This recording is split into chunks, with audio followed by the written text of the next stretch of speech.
I want to touch on, well, a guy that's making a lot of airwaves in boxing and, leading the way at the moment in terms of he's got the world title with the IBF, he's got the Ring magazine, he's been overseas like yourself, he's proven, he's beaten Breeders twice, he's here now. How great is it to see a fellow Aussie back home like you did? A little bit of a different scale. It's not 44,000 at Marvel Stadium, but he sold out the Gold Coast Convention Centre. It's 43,800. Sure, I heard different. You didn't count the corporate. I counted the corporates. But how fantastic is it for him to come back here? I like the fight better than the Sankara fight. I think the boxing world does. How important is it for the Australian boxing, and how great is what he's doing? Yeah, it's fantastic, man, to see an Australian world champion get to come home to his homecoming and to be able to sell out the convention centre and a lot of hype. I like this fight better than the original opponent because it's a good trans-Tasman fight, and obviously Jai, a lot of respect for, come up in the amateurs together, and again Dave Nyika has always come to my gym, so I respect both guys. I'm looking forward to a good battle. I know there's a lot of competition, a lot of I've seen the Wayne today in the press conference, they both want to go with each other, so I'm looking forward to it, man. May the best man win, and I think it's great for Australian boxing. I think it needs to be covered even more, but you guys here are doing a fantastic job. What do you see in Opetaia and his future moves? Like, obviously, if he gets past, and he's projected, and people think that he should win tomorrow night. He's the current world champion.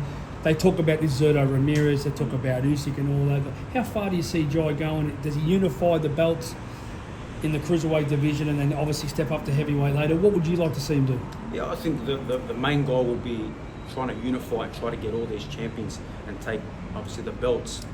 A lot harder because a lot of guys will kind of manoeuvre and try to maybe go that way, go this way. So again, it's always a hard task, but I think that's the best task. He's still young. I think he's still 29, 30 years of age, so that's a smart move. And then from there, make the jump, even take a bridgerweight belt, take another belt, and then go to heavyweight. Even though bridgerweight is not, everyone loves it, everyone really knows about it, but he could become the face of that division and create that history. So there's a lot of moves for him, and obviously he's got to keep winning, but again, he's got a hard task tomorrow. Dave Nyika is not coming to lay down. He's coming to win that fight. He's coming to create his history and create his legacy and change his life. So I'm looking forward to it. Great battle, and both boys give credit to, respect to. I love both guys, and put on a hell of a fight. I'm looking forward to it and come out of that ring safe. Talk about coming up in the game and doing it from the mud. You and your father did it from the mud. Opetaia and Tapu have done it from the mud. Leo Para, these guys, even our fantastic female fighters, Nyika, Sky, so many of them that have never had big companies and corp. I want to talk about this new platform in Australia, really. Now, look, you were the first one to really do it when you did the Lopez fight on DAZN, but DAZN is still, it's up and coming in that, but their play now on Australian boxing and their involvement in the 65% share that they bought out of Foxtel. Well, I know the numbers that me and Lopez did on DAZN when it was still quite fresh in Australia. I know them numbers. Eddie Hearn knows them numbers. DAZN knows them numbers, and it's still top 3, top 4, highest watched, highest clicked, viewed fight in DAZN history. So DAZN has continued to move forward and get bigger and bigger, and it's the perfect time for me to align with DAZN because the numbers, my numbers have grown bigger. I've got the numbers to prove it. They got the numbers to prove it, and they have just jumped in, taken over a big percentage of Foxtel. So that is very interesting, very exciting, and a good time for Australian boxing. It looks like there'll be a time where more fighters will get more exposure. Guys from the mud are going to get more exposure, more opportunities, more TV, more shows, more TV, more broadcast. So that's what it's all about. And again, I got Ferocious Promotions, and I'm looking forward to continue working with DAZN, not only as a prize fighter, not only as one of their marquee names, but also as a promoter. I know the game inside out. My father knows the game inside out. He's got a hell of a roster that he's managing right now. So there'll be some interesting times to come in the future. How quick do you reckon the transition will happen with the Zone and Foxtel and Main Event and KO? Will it be a slow process? Obviously, they'll look at AFL, cricket, and NRL first. And what will be the impact for the likes of the fighters that are sort of haven't been covered as much? The quicker, the better. And let's hope all of the media guys that promote and with mainstream there either have to work under the Zone and get told what to do and to promote and give opportunities to a lot of other guys, or get the sack and end up at Centrelink, because a whole lot of them are a fucking joke, I'll be honest with you. And I don't really care, I don't need them. I've got the biggest social media platform, one of the biggest in the world, the biggest in Australia, so on my own media, I've got, these are the socials, these are the people I need. So, bar a handful of them, there's a handful of them that I like and I respect, and I'll do business with and I'll work with them, but there's a whole lot of them that I have no respect for at all. And the quicker that the Zone comes in and let's see where this goes, the better.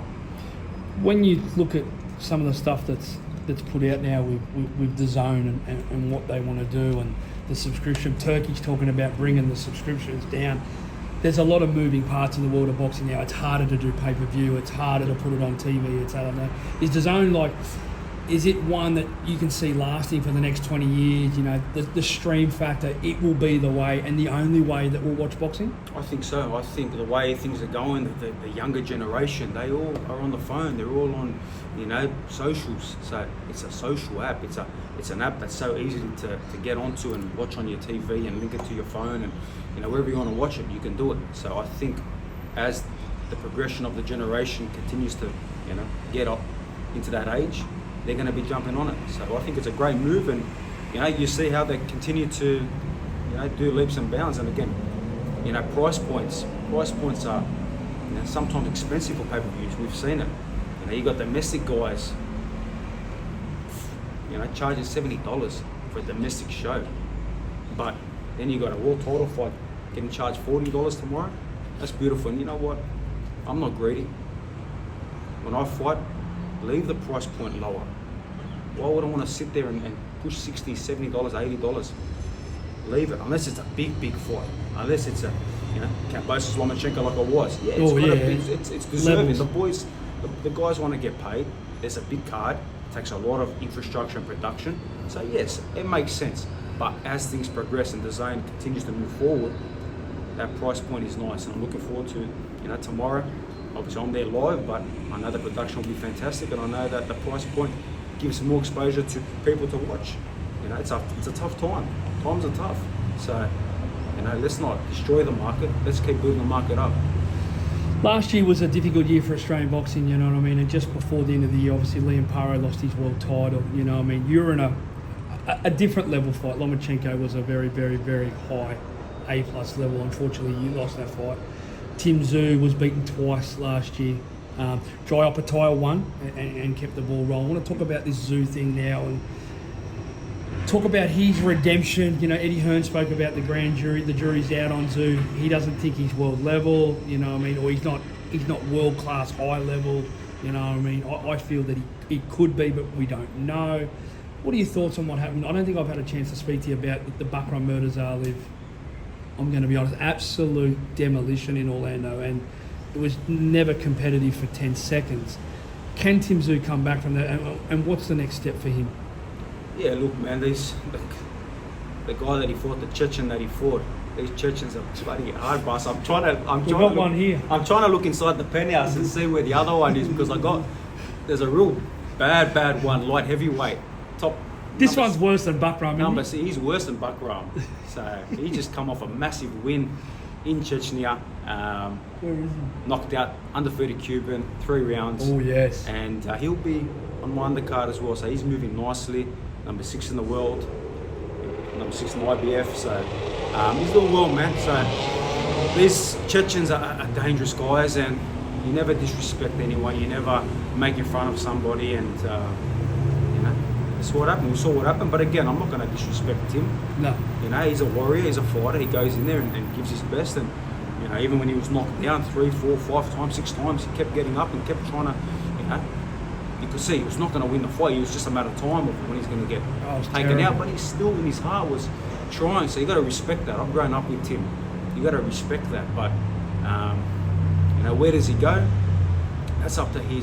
That's up to him, and possibly his dad being more involved. And he's got to have a smart team.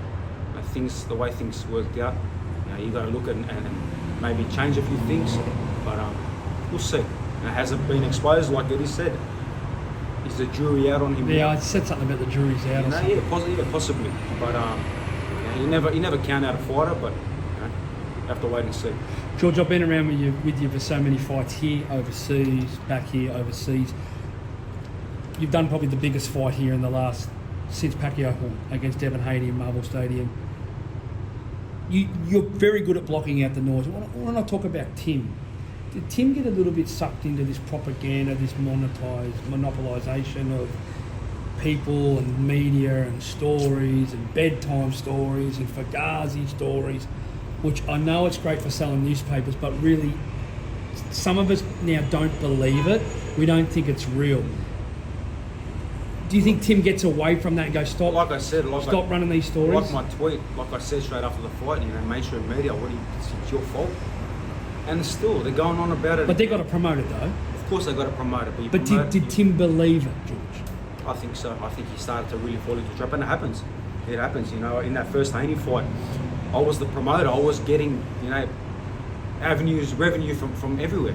If you're buying a water in that venue, I'm taking something. So, and the clothes? Canelo style, Mayweather style, merchandise, of course. That's a big factor. All the beers. But again, when you're trying to sell, it's huge. But again, I was doing a 45,000 seat stadium.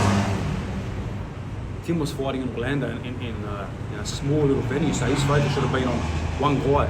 Now, do you fall into the trap? Yeah, of course, it happens. You got to sell it too. You got to sell it. He's trying to sell it for pay-per-view back home. But there's got to be a line. There's got to be a point where it's like, guys, come on. The amount of things that are mainstream are putting out there, it's like, it's like fairies are going to rock up. It's make-believe. A lot of it was make-believe. And again, still, we've got a world title fight going on here.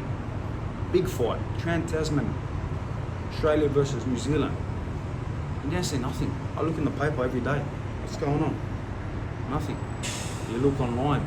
Obviously, socials are always doing great. You guys are doing fantastic. But the so-called big players and the mainstream media, the guys that are supposed to know this sport, who have never thrown a punch in their life and couldn't put a pair of Rebel easy hand wraps on, let's stuff that up as well, still don't give any respect. And we're seeing stories about obviously certain people and their training and what they're going to do and what's happening here, and where's the respect to our world champions right now? So it is what it is. It's a shame, but like I said, hopefully things change, and if not, the guys are not getting exposure. Get on your social media. Trust me, you get more views and more looks on your social media by putting certain posts out there and build that audience, get people excited, than what you get from these other guys.